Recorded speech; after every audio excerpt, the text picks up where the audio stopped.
Now we're going to trim out our windows and doors. We're going to use our J channel for this, and everybody has a different method on how you prefer doing this, but I'm going to show you how my grandpa and my dad taught me.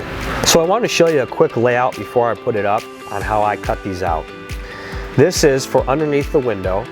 I've cut out the back 3/4 of an inch because that's the width of this face. So where my sides overlap the bottom, I've done a miter cut.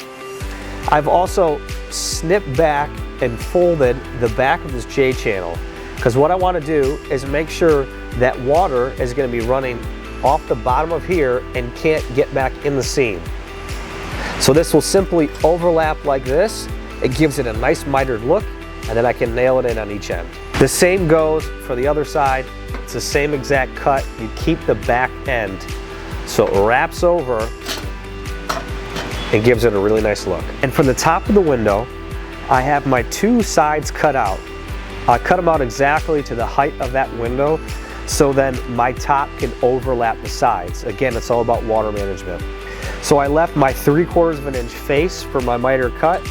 I've done that to both ends. And when I have them in place, then I cut my top piece.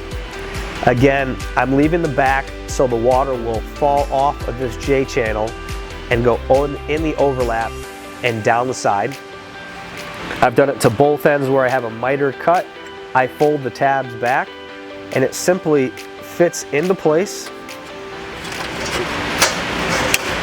over the top, and you get that nice mitered look, and the water will go off the top of this J channel down the side.